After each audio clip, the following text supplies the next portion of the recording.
You're listening to the Foreign and International Medical Graduate Show, a podcast to inspire physicians in the process of immigration to the United States and access to graduate medical education.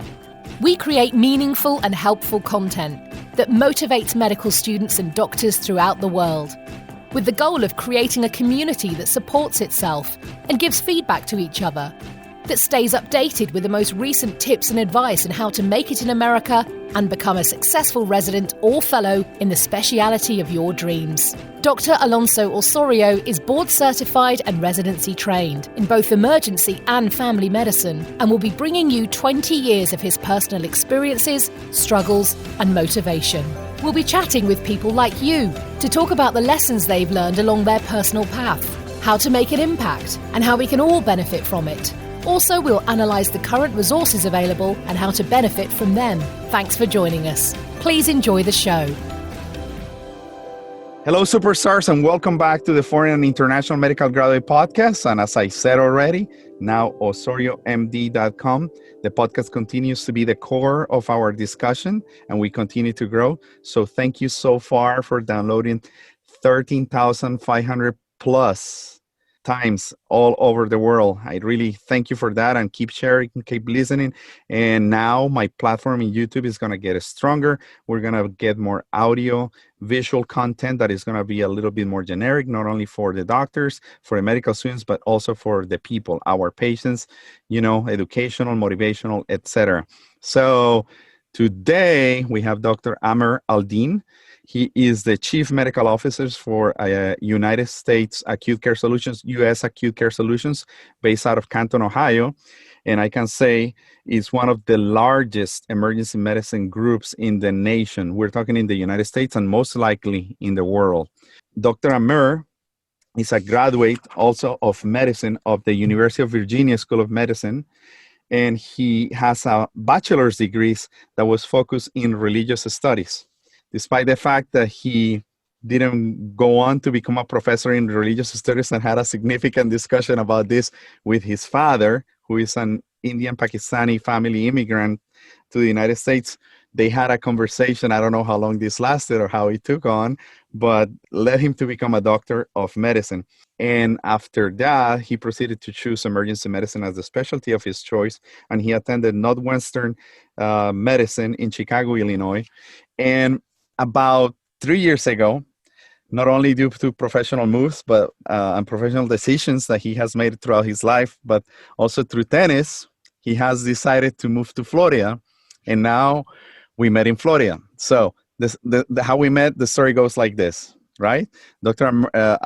My wife was like the school liaison for the parents for the pre-K kids, and his wife said, "Hey, you play tennis?" "Yeah, I do play tennis." "Oh, my husband plays really good tennis." By the way, he's a really good tennis player. And then, my wife said, "Oh, Alonso plays tennis as well. They might probably connect and probably hit it off." And actually, that's what we did. So I'm going to introduce you as a great tennis player. And I think his competitive, successful career mimics his competitive behavior on the tennis court, because he runs to every single shot and never gives up. And he injures me over and over and over and over. We haven't played in a while. Physically, he outruns me. He used to be a huge soccer player. Anyway, having said all that about you that I think are fantastic, welcome to the show. Thank you for taking this time of your life to be with me. And I just appreciate it. I know that my listeners are going to really, really be interested in what we're going to be talking about. I appreciate it, Alonso. Thanks very much. And the reason I have to run so much in tennis is because you're running me around in tennis. So if I'm a great tennis player, Dr. Osorio is an even better one. So it's an honor to be on the court with you and an honor to be here. Fantastic. Dr. Amer, you and I have had literally discussions during tennis about what has been so far your professional career. And I've been always remarkably surprised of how an emergency physician became such a successful executive in corporate America, and specifically in healthcare. And one of the topics that we want to discuss today, and the reason why we bring Dr. Aldeen, is due to the fact that I see the need for foreign and international medical graduates to consider career development, not only in medicine, but professionally in other endeavors. We're not only physicians, and Dr. Amer sent me a few little sketches and notes on what we wanted to talk about. And I found really interesting the fact that, you've been competing for so long in medical school, in undergrad, to be top of your class. And you said that being a great doctor is not anymore about personal success. It's more about the success of your coworkers, the success of the group, the success of the people.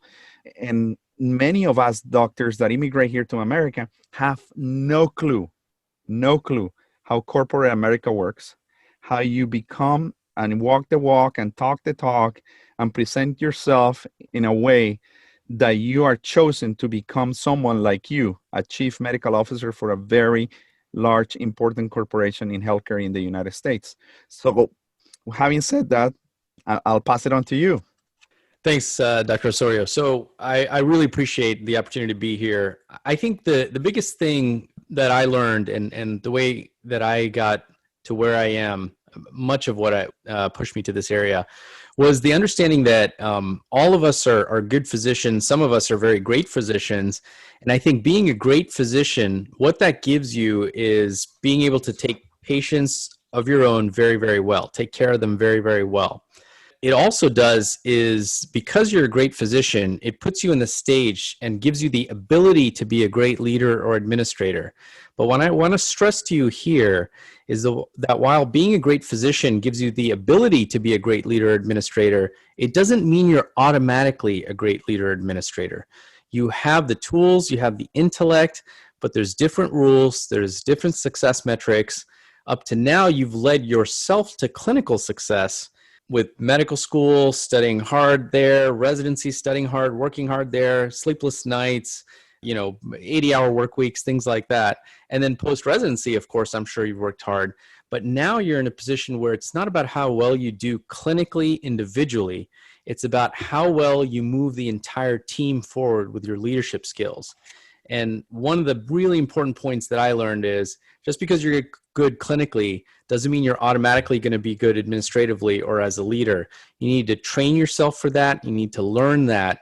And of course you have the ability. You're smart enough. Absolutely. As a physician, you're smart enough to do it and you've got all the tools, but it doesn't happen automatically. You really need to work hard at it and to train yourself to do it. And so I always urge others, physicians who are trying to move up in the administrative realm, especially international medical graduates, foreign medical graduates, you got to train yourself. It's a new type of training, new way of thinking. Obviously, we're so busy during the first few years that we come into America. First, trying to pass the boards, then get credentialed by the ECFMG, then finding a residency position. And then when you find yourself in residency training, there is all these American grads that have master's degrees in business administrations, master's degrees in public health, master's degrees in healthcare administration. And they have a different perspective sometimes to put on the table. And my question throughout my life, I'm now 42, by the way. Dr. Amer is my age. He's barely 43. And the question that I ask myself, I'm always checking, what am I doing the next 5 years of my life? How do I see myself in the next 5 years? How do I see myself in the next 10 years? So obviously you said that as a doctor, you come with the right tools, with the right knowledge, with the right set of skills. That doesn't necessarily mean that you will be a good administrator. But here it goes. Do you need an MBA behind your name? Or do you need the College of Physician Executives initials behind your name to prove that you can be a good leader, administrator in corporate America and in healthcare? It's a great question. I hear this asked a lot. I think the answer to the question is no, but. And the but is that pursuing an MBA, pursuing a fellowship in the ACHE, these kinds of things, it's not the letters themselves. It's really what you're gaining, what knowledge you're gaining with those courses, with those certifications, with those degrees. So if you want to get higher up in administration, learning that material you can either do by yourself or with mentors and self-study, or you can do it in a structured way if you have the time, the energy, frankly, the money these days because of how much MBA programs cost. Certainly those programs will teach you those skills. They're not necessarily enough to teach you everything, and you can get it outside of that. I personally do not have an MBA, but several of my excellent colleagues do. I see the strengths of an MBA, certainly. I didn't choose to go that route. I thought about it very, very hard and very long. I didn't choose to go that route, partly because it was so expensive and partly because I was able to gain the skills, many of the skills I needed without that. Now, there's always a role, not just for the MBA. There's the FACHE you talked about, the fellowship there. There's also executive education courses that occur at your local university. Those can be very helpful, much more cost effective. Let me give you one example. As a physician, you may feel like your finance and your knowledge of economics is not as good. Well, take an executive ed course at a local university on that. It probably costs a couple $1,000s as opposed to an MBA.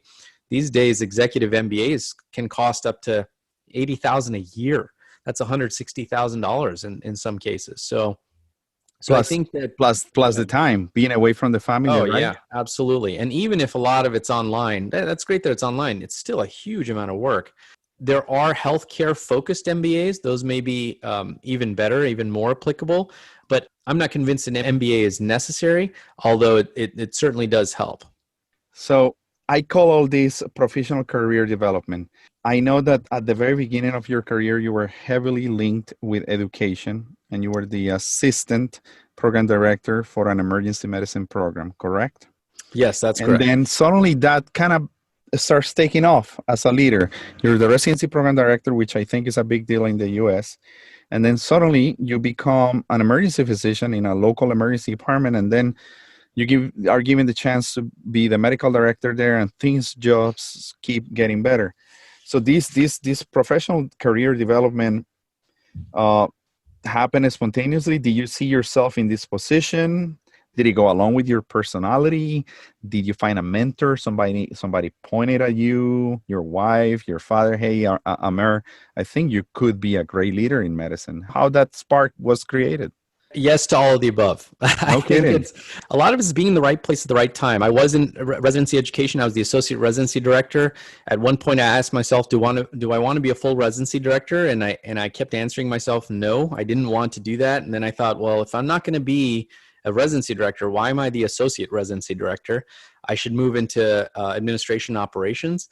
And so I did. I think one of the things that taught me, that initial move, was it's okay to change. Change is good. It feels uncomfortable, but that's okay.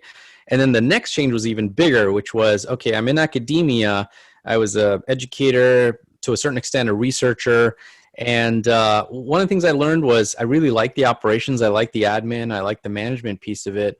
But academia didn't afford the options, at least not Northwestern at that time, didn't afford the options to really move up.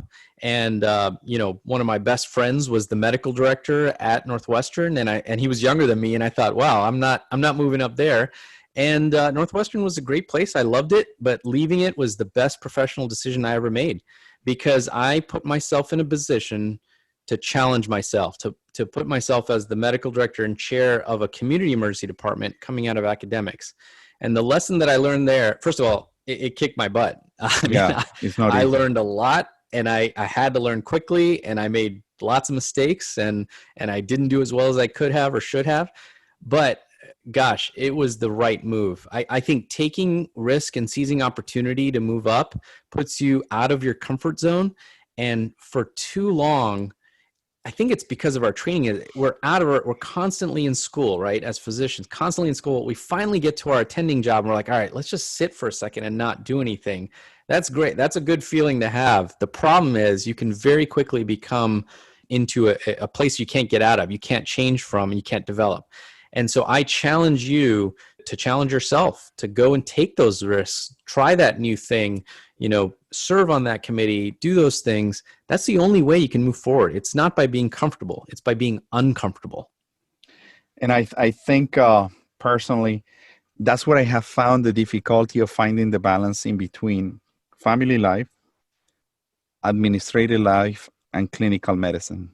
I think I love my daily practice of emergency medicine, and I know that you still practice clinical emergency medicine. You still do your shifts because you like it, obviously, and it keeps you in contact with the people, keeps you in contact with the patient, keeps you in contact with the situation of the workers, the working bees. But for me, the struggle is balancing the amount of money that you get paid well clinically versus the amount of money that you get reimbursed with your stipend for administration. And as you said, it could be grueling as the chief of the department of an emergency room anywhere in the United States. They will literally could suck the blood out of you, because it doesn't matter if it's Saturday or Sunday, New Year's, Christmas Day, Christmas Eve, you name it, any holiday, any day, you are the appointed person that must answer the call from the CEO, CNO, whoever colleague or consultant that wants to complain about your peers, yourself, anywhere. How did you get to balance that tight, narrow walk, especially having little kids, a young wife, new marriage, etc., and a huge student loan? Yeah, well, I was lucky with the student loans part. I had paid those off earlier on before I got to my medical director job. So at that time, the student loans were not nearly, I mean, the fees were not nearly as high, and I went to a state school. So one thing that was lucky is I was able to pay those off. The other balance part, and I'd love to be able to say, oh, I did this amazing thing. There is no balance. It's really hard to balance. You have to just accept the fact that balance is you can be crooked in that, and still that's balance. You're kind of barely holding it together at some times, but that's okay. The ability to forgive yourself for not being so perfect or try to do everything exactly right, that's okay. You got to be able to do that. We don't do that well as physicians. We don't forgive ourselves well. We don't get the B's on the tests. We don't not take the calls and things like that. I think it's okay to try things, make mistakes. The two keys is, number one, be willing to make mistakes, but more importantly, number two, be willing to get past those mistakes and rise again and work hard and learn from them. The humility needed to be a great leader is very, very important. It's very high need for that, is to understand that you're not always right, and you're willing to learn, and you're willing to get better. Being a leader is being humble, and is not about being selfish and, using that position for your own benefit. Is to empower your team. What have you learned over the years on empowering people, making them work through change, optimizing processes, and all those little things that we need to deal with on a regular basis? Yeah, so I think the most important thing about being a leader is that it's not about you. Being a leader is not about you. It's about the people you're leading around you. It's just like being a teacher is not about you. It's about the student. Being a physician is not about you. It's about the patient. So if you understand that being a leader is about those who work with you, for you, follow you, things like that, then the entire situation is made easier because you understand your focus. You do better when they do better. You're a better leader when those around you are working with you and for you do better. So you have to have that mentality. It requires a great deal of self-awareness. A lot of people don't have it when they start, and they get it later on. And the ability to see yourself from the outside and see how you're perceived is very, very important. Look, recent experts call this emotional intelligence. I think that's an extremely important concept. It's stuff you don't really learn that much about yourself in medical school and residency. But I got to say, of all the things I ever learned since I joined, at the time it was EMP, now it's USACS, that's been the most important to me, and the most fulfilling and the most developing is learning who I am and who I am as a leader, how I'm perceived, and how I need to be better than I was. Tell us about perception. You said how you're being perceived. Obviously, you're Dr. Amer Aldeen. You're a husband. You're a father of 3 beautiful young girls. You're a tennis player. You carry yourself a certain way. What's about perception in America? Tell us about that, because many people said, Alonso, it's about how you are being perceived. Yeah, I think you have to understand that the way you see yourself is not the way everyone sees you. I think that understanding that point and understanding that you're not all right about how you see you, and they're not all right about how they see you. So the truth lies somewhere in between. It's very, very easy to do that second part, to understand, well, they don't really know me. They don't know who I am. That's easy. It's really, oh, I don't really know me. I don't know who I am. I don't know what I look like to others. It's like when you listen to your voice on a voicemail, you're like, do I sound like that? When you see yourself in a picture, like, gosh, do I look like that? Yes. It's the same thing in meetings and administrative circles. And believe me, putting the microscope on yourself is very difficult, but it's so necessary to move forward. I think that's one of the most important parts of being a great leader. And it's not something you're taught as a physician. But again, the ability to be humble, the ability to do things well is part of being a great physician. And so we have the tools. One of the things that I think makes you successful, and take it as a compliment, I think you're a great communicator.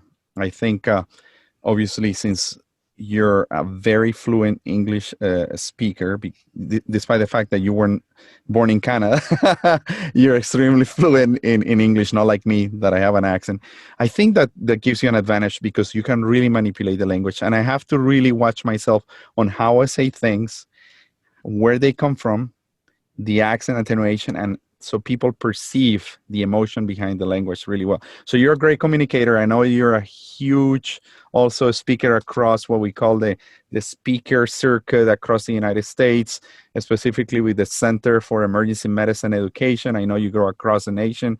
You have the hard course specifically that you teach with one of the most world-renowned speakers in cardiology, Dr. Amer Aldeen, who I respect very much so, and you're one of those. You have several books with your name on it that are about reviews and questions and answers in emergency medicine, and hundreds of articles behind your name. I mean, your resume is rather impressive.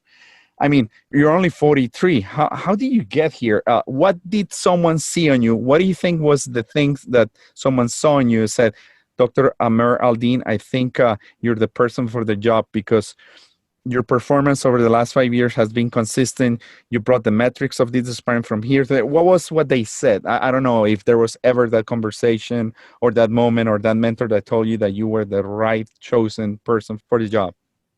Yeah, I appreciate that. Thank you very much. And I wouldn't compare myself to Matu. But you work along with him. I do. Yes, actually, I'm equally starstruck as everyone else when I meet Amer Matu. I get to spend time with him at the hard course, and I get kind of nervous. It's weird. It's like he's like a nerdy superstar. It's awesome. But yeah, I don't know that people singled me out and said, you're the person. I don't know that anyone really does that. I think you have to do that to yourself. I think you kind of have to say, I sort of said to myself, oh, why not me? What does anyone else have that I don't? And the fact is, the difference between those who have done things and those who have not yet done things is that you just haven't done things yet, and it's time to do them. So I focused on accomplishment and getting things done much more than I focused on what it made me look like or how I wanted to be perceived about something. I really focused on the doing. I sort of parallel it to the tennis court. I might not be able to hit the ball as hard as you. I definitely can't, actually. Alonso hits the ball very hard on the tennis court. By God, if I can't hit it as hard, I'm going to run as fast as I can to get to it. And so that's how I carry my emergency medicine abilities and successes too, is I'm just going to run as fast, as hard as I can. And if I get it done, I get it done. And it's great. And then I don't punish myself too much for the mistakes when I don't get them done. Because believe me, you trying to get something done, not being able to do it, you can forgive yourself a lot easier than if you never tried in the first place. That's to not have tried is the problem. So I think the why not me and do your best at something, that's really key. I sort of compare this to advice I give to more junior folks who are learning, and that is that when you're trying to join a committee or something like that, just remember the word committee has the word commit in it. You have to commit to the committee. You got to go to the meetings. You got to go do the work. When someone says, oh, we should really do this, you should say, I'll do that. I'll volunteer for that. This is a bit of advice I got from my residency director, Dr. Jamie Collings. She used to say, when you go to a committee, what do? You volunteer for work. Is anyone going to pay you for it? No one's going to pay you for it at first.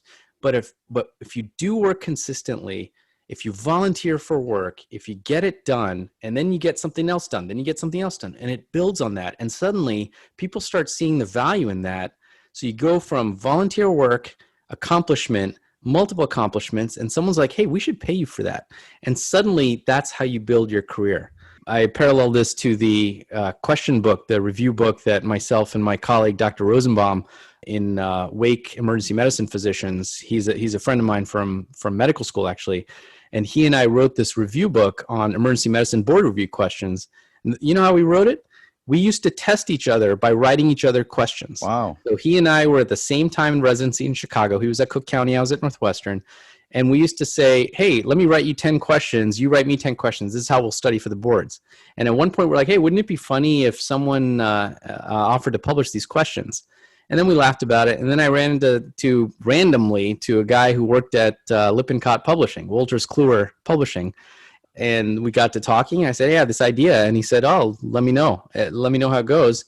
We started writing more. He contacted us again, and that was it. So it's because we wrote the questions without any thought that, oh, I'm gonna get this published. I'm gonna do this. We did the work that we knew was needed to be done.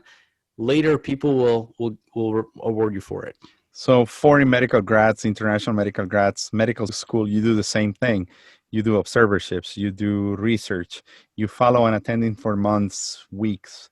You sacrifice yourself, you put in the effort, not expecting anything in immediate as an immediate reward for it. Eventually, obviously, there is a goal that you want to accomplish, but I would say that what you have said is the most critical thing. I'm going to give an example of a personal mistake. I was meant to go bi-monthly to the Code Blue meetings, and 1 month I happened to forget about it. I didn't put it on the schedule. I skipped the meeting, and rather quickly I escalated to my supervisor that I had not attended the meeting, but they were just wondering if that they really wanted the input of the emergency department in the meeting and how crucial it was for me just to be there to give our perspective on how we felt about how we ran the codes for the department. And seems to be something so trivial, but if people are expecting you to be there, you better be there. And believe me, in America, you must be there. If I had to learn that the tough way. Sometimes with my Latin American Colombian mindset, it's a little tough. Sometimes I used to joke about Colombian Standard Time, CST, not Central Standard Time.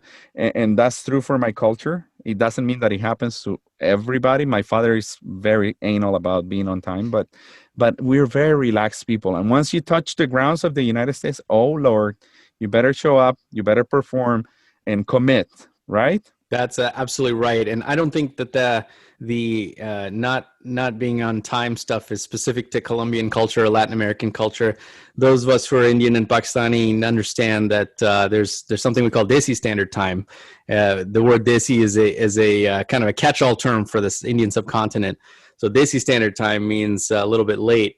And you know this is true if you go to a Desi wedding and you find that no one's there except for the non-Desis who showed up when the invitation says to show up. All the Desis know you show up an hour and a half to 2 hours later. So, hey, since you brushed up on that, we spoke off the microphone that obviously your parents are immigrants from India and Pakistan. I don't know who comes from where, but the point is that you were born in Canada, and you had a lengthy discussion with Dad many years ago about becoming a professor of religious studies or becoming a doctor. Now, 20 years later, 25 years later, when you sit down with Aldeen Sr. and you have this conversation and he sees your resume and how far you made it in life, what's his thoughts on that discussion? Does he say, hey, I told you were going to be right?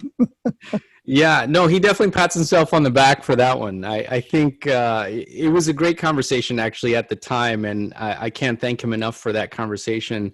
He used to say, do something of value to the world. That was his biggest thing. Don't sit and write books that no one's going to read. Do something of value to the world. Take care of people. Contribute to the world. And you can do that much better as a physician than you can as a historian or a writer or professor. So that was his big thing, is contribute to the world. I think his advice is really important, and it really is the reason I do what I do. The mission of taking care of patients is really a contribution to life. And when you look at all the greatest physicians in the world, in the history of the world, Hippocrates, Galen, Ibn Sina, Maimonides, and Osler, you look at all at Blackwell, Virginia Apgar, these people didn't do it for title or accolades or anything. They did it because they knew it was the right thing to do. That's why they did it. They did it because this was the mission, is to care for patients. Those of us who have cared for COVID patients now, you know what I'm talking about. You all stayed when people were closing down stuff. You all stayed in the acute care setting. You all took care of patients. You all put yourself at risk. That's what the mission's all about. That's what the passion is. That's what the profession is. We exist for that. And that's why they call us heroes. It's not some slogan. It's a real thing. Two things. One thing I feel uncomfortable about sometimes is to brush up with or approach the C-suite, what they call in America, the CFO, the CMO, the CEO, the CNO, nursing officer, all these C people that are extremely powerful within a hospital or a hospital system or a company. How is that relationship behind closed doors?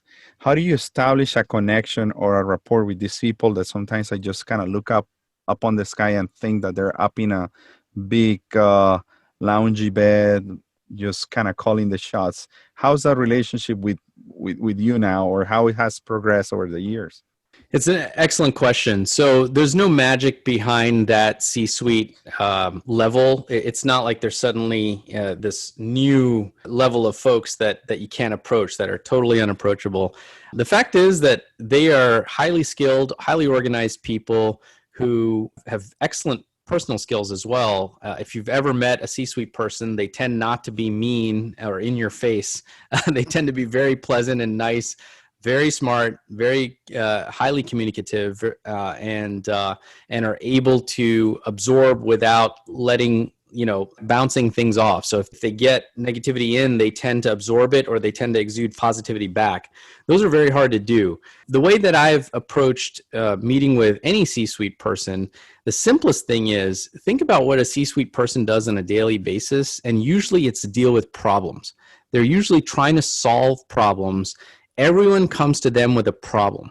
No one comes to them with, oh, hey, this awesome thing happened. That happens once every maybe 50 times someone talks to them. It's usually this problem, that problem, this problem, that problem.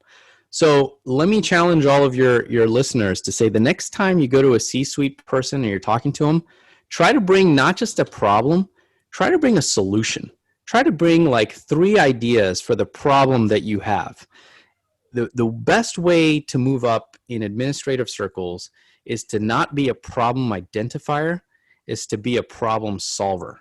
So you have to identify the problem to solve it. So that's the first step. That's necessary, but it's not sufficient. So you want to solve the problem as well, or at least offer solutions to solve the problem. That's really important. And I think that's the difference between someone who's an experienced C-suite person and someone who's a bit of a middle manager, is that the C-suite person really takes ownership and accountability and tries to solve them. So ownership and accountability. And you and I texted back and forth that and you mentioned being an intelligent problem identifier is a colossal waste of talent. I think that phrase was beautiful, right on. So just bring me solutions, don't bring me problems. And if you bring me a problem, bring me a solution, right? Yeah, and unfortunately, what I see a lot with physicians who are not yet into that leadership step is that they're really smart people. So they're able to identify the problems and they're able to articulate them very well. The entire thing that separates a physician leader from just physician is that the leader thinks about the solution as well and is able to describe that as articulately, even if it's a potential solution, but is able to describe the solution as articulately as they describe the problem. And I think that is a very big step that you need to take. Emotionally, it's hard to solve problems. Organizationally, it's hard to solve problems that usually they're not easy to solve. But giving attention to the solution is more important than actually identifying the problem in the first place. Wow. And the second question that I have for you, obviously we spoke about personal development and in America and anywhere in the world, the resume is something critical. Having a strong CV resume is really critical. And Dr. Aldeen's resume is gorgeous. It's fantastic. It's thick. It's about 14 pages long. It's very well written. I can tell that it's been updated and kept the most up to date on every little thing that he has done, and that's extremely important. But how crucial is the CV for a foreign medical grad? I mean, it seems that we forget about it after we're done with the ECFMG certification, and then when you have to do it again, it's like going back to square one, and they don't know, we don't know what to do. How do you build something like this that is so beautiful looking? Yeah, so I appreciate that question. It's really important. This is advice I got from my former chair, who's actually the CMO of Northwestern Medicine right now. His name's Dr. James Adams. Extraordinarily smart guy, one of the greatest leaders I've ever met. And if you've ever heard him speak, you know what I'm talking about. His advice was, and he used to tell every resident this, I remember, put your CV on your computer desktop as a separate file. That way, every time you open your laptop or your computer, you see that file sitting there. And anytime you do something new, you have the chance to update it. I review hundreds, if not thousands of CVs every year for a variety of reasons.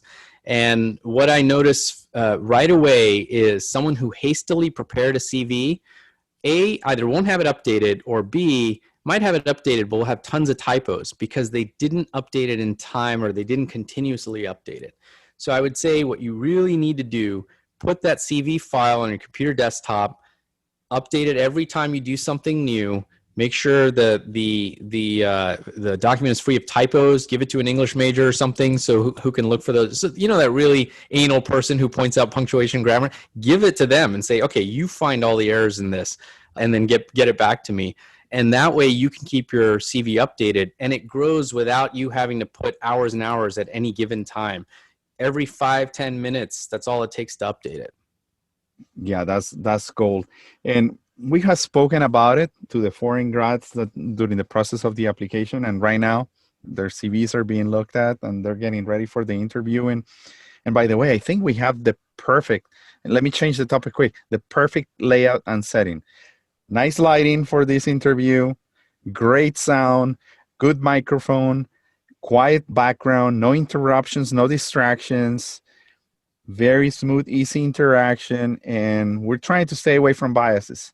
So I think we have the right settings. So guys, remember, find yourself an awesome computer, a great microphone like Dr. Aldeen did, and a stable internet connection, and make it happen, because right now it's rolling smoothly, and I'm really happy to be doing this with him. Also, over the years, you said that as a doctor, as a physician, as a person, we must become experts at something. Specifically for us, the general emergency physician, the internist, be good at something. Expand on that.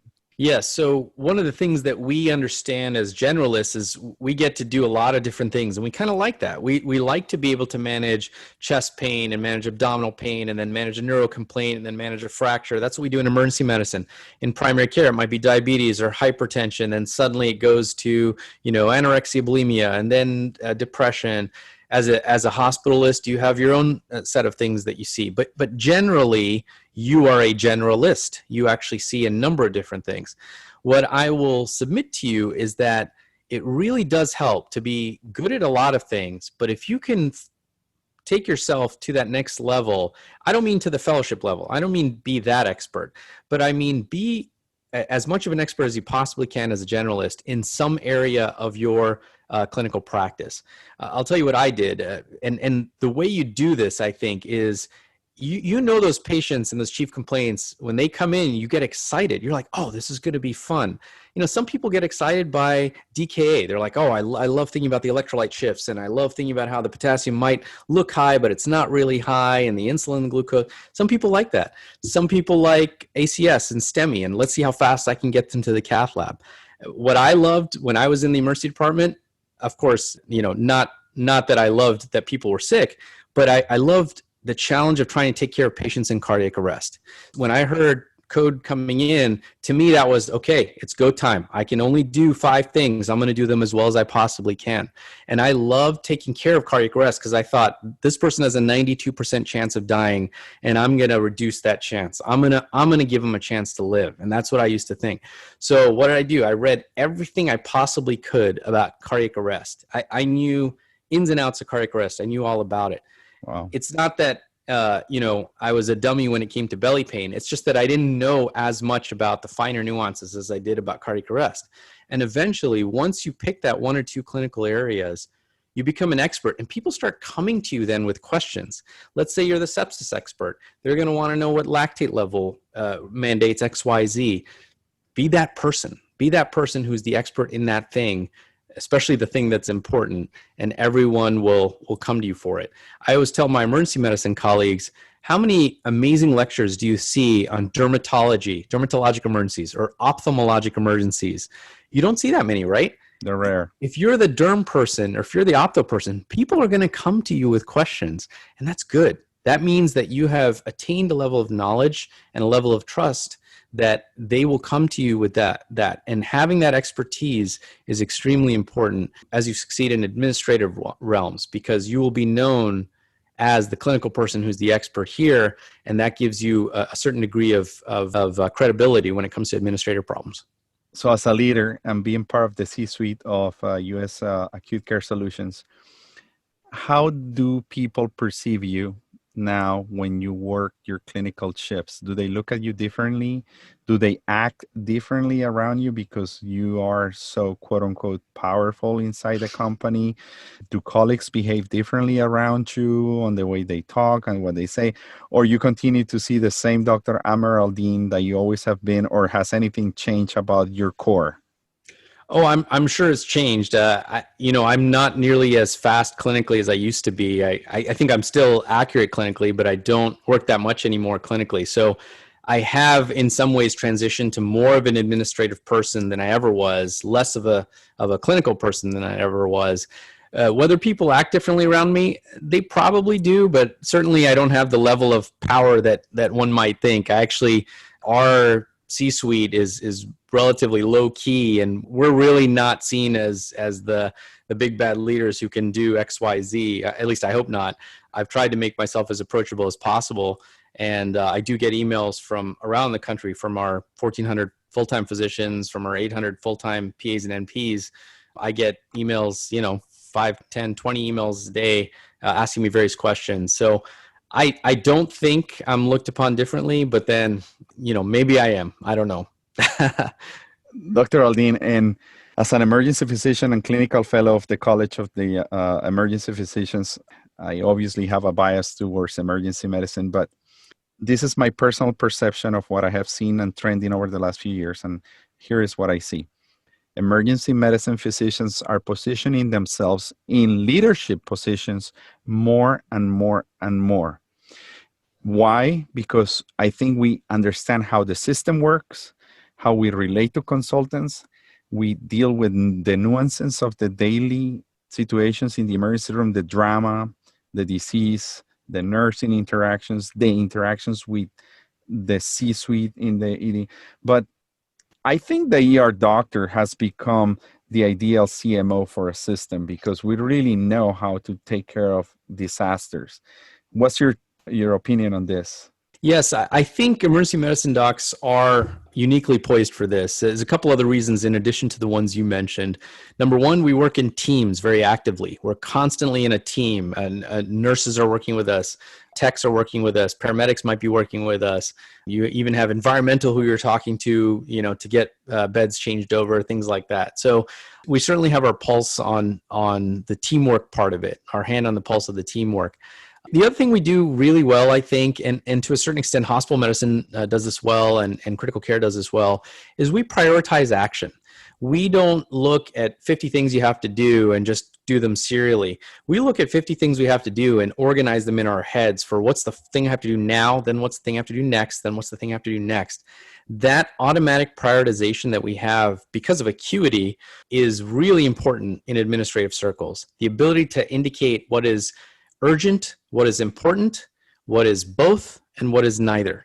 that scheme, I think Dwight Eisenhower, one of the U.S. presidents, was the one who actually looked at that 2x2 table of important and urgent. And that scheme, I think, and that layout is something that we sort of do intrinsically. So the prioritization, the teamwork, and then, as you said, the ability to see lots of things going on in the hospital setting, knowing lots of people, knowing specialists, knowing generalists, knowing the PCPs, talking to people on the phone, all those is very good. So definitely emergency medicine, hospital medicine, I could add to that as well, and critical care as well. Awesome. For our listeners, many FMGs come to America and said, no, America is the place to make lots of money. And I'm going to go on and be an internist. You know, they come from India. I want to be an internist. I want to be a nephrologist. I want to be a cardiologist, interventional, electrophysiologist. And everything is about making money. If there is no money, there is no effort. I'm not going to make the effort. I'm not going to show up because there is no money involved. You and I have discussed something, and you wrote in a beautiful way, when there is no money, there is no mission. I think that's a misperception that people have. I mean, there doesn't have to have money involved for you to be able to accomplish something, correct? Yes, I think it goes back to the whole committee and commit thing. Is some people feel that if you're not paid to do something or go somewhere, you're not going to do it. The fact is, how do you improve something if you have $0? What can you do with $0? If you can answer that question with 2 or 3 things you could do to make things better with $0, you're on your way to leadership, you're on your way to admin, because no one's going to give you money to do a bunch of stuff. Anyone can do stuff with a lot of money. It's all about what you can do without money, then what you can do with a little bit of money, then what you can do with a lot of money. You have to go through those no money steps first before you can get to the high stakes tables in a way. So I think it's very important to understand that while money can solve a lot of problems, it's a very scarce resource, and actually the better ways to think of the low-hanging fruit and trying to accomplish that, and then the middle-hanging fruit, and then the high-hanging fruit. And one thing that I've been personally improving myself for the last 7 years has been how to improve myself. Is the way I have to carry myself. I would like to be a leader, but my personality keeps shining through, and my colorful shirts and my demeanor, and I try to tone it down. I try to make it more American proper. I try to be different, but sometimes I feel uncomfortable trying to be someone else that I am not. Is there a profile for a foreign medical grad that is coming from India, Pakistan, Afghanistan, Africa, that has to be fit to be a successful leader or administrator within the healthcare of the United States? Is there a form that we have to follow, or how do you think that we need to groom ourselves better? I don't know. It's a little bit of a complex of inferiority that I have, maybe. I mean, certainly that could be internal to you or to everyone else who feels that way. I really don't think so. In fact, I think you should wear the brightest shirts you want to wear. I think it's not what you're wearing. It's not what your beard looks like, or the fact that you don't have a beard. It's not whether you're a female and have short hair or long hair. It's not any of that stuff. It really is how you carry yourself, how you communicate with people. Do you look people in the eye? Do you learn their names? Do they make sure they learn your name, because they need to? Be nice about it, but make sure they learn your name, and be nice about it and make sure you learn their name, and do good work. I think medicine and healthcare really does favor merit, and it favors hard work, and it favors humility, and it truly is a meritocracy. So I have lived that myself. I'm not a traditional white male. I'm non-white, obviously, and that hasn't held me back. If I don't let it hold me back, I think a lot of that is in our heads. Okay. A lot of it is not. There is a degree of racism that occurs in every field, and that includes medicine as well. I would say it's not as overt in medicine as any other field, because hey, in medicine, we learn very quickly that, healthcare, taking care of patients doesn't really have, or shouldn't really have, colors. And physicians in all of history have taken care of, and all colors have taken care of all colors themselves. And the female physicians have developed, extraordinarily good leaders in recent times as well.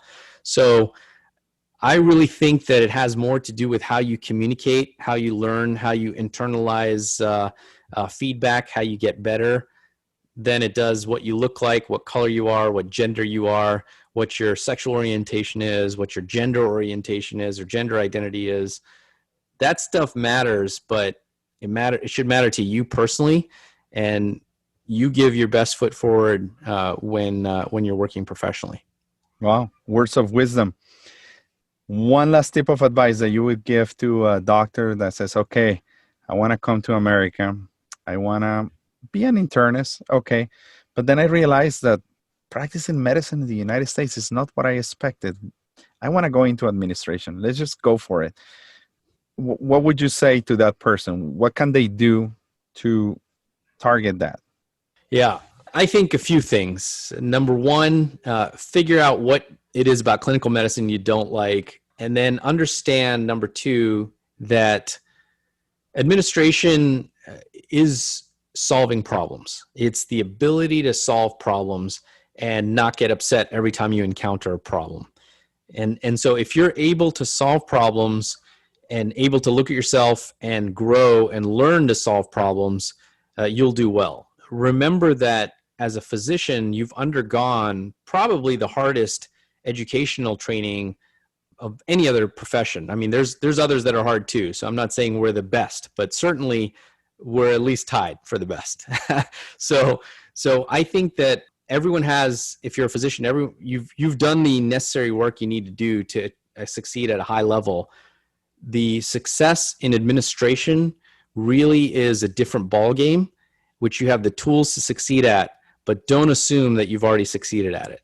Understand that there's hard work that goes into it. Those administrators who are non-physicians at the C-suite level, they are extraordinarily smart people who have worked really hard to get where they are. And that's something you have to do as well. So it's a different ballgame, but it's one we can play. So let's play it. Amazing. And so, Dr. Aldeen, it's been an hour of just wisdom and awesome personal life experience. And I want to finish it by asking you the following.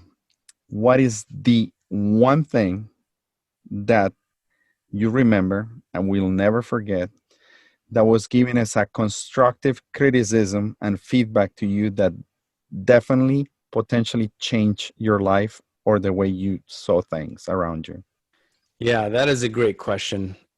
I think probably because I am so go-getter, type A personality, want to get things done, I need to have patience. I'm an emergency room doctor. I'm naturally impatient. I want to get things done well, but I want to get them done fast, and I want to go, go, go. And sometimes I need to sit back and be more patient, not just with, administrative work, but with clinical work, listening to patients better than I do, the 60 seconds of listening before you start suddenly interjecting. Same thing in a meeting, finding what I want to say and then just saying it. No, step back and shut up for a second, and then the answer will come. Just give it a second. And so to me, I struggle with that, being an ER doc and being kind of a very intense person. I think it's really hard for me. I have to struggle with it on a daily basis. I don't think that struggle ever ends. I think that will be my whole life. But as long as I remember it, and as long as I'm humble enough to accept that I need to change it, I think I'll do my best. I'll leave with a quote from Thomas Edison, and this one I really feel is true, and that is Thomas Edison, the great inventor, said, "I have never failed. I have just found 10,000 ways that won't work." And so it's really all about trying your best, being humble, forgiving yourself, and then learning from your mistakes. Well, guys, Dr. Amer Aldeen has said it. So take advantage of that. Just put in the best effort. I know you guys are really struggling right now and dying to know if you're going to get any interviews. Your applications have been now downloaded since September 1st. This is the anguish time before you actually get many or no interviews. It's going to be frustrating times, but We have successfully completed 44 episodes and we continue to grow. And this is episode 44. I am so glad that you came, Dr. Aldeen. It's been fantastic. I just hope everybody likes it. And I want feedback, guys. Remember, feedback is crucial. Get a hold of me at info@osoriomd.com or Alonso J. Osorio at fmg-imgcast.com.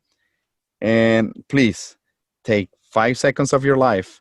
If you think that Dr. Aldeen and I did a good job, leave us a 5-star review if you guys think that we deserve 5 stars.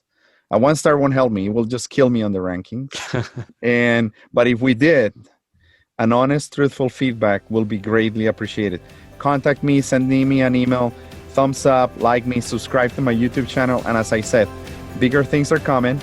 Osorio MD is here to stay. And thank you for being here today, Dr. Aldeen. Thank you, Dr. Osorio. I really appreciate it. It's been amazing.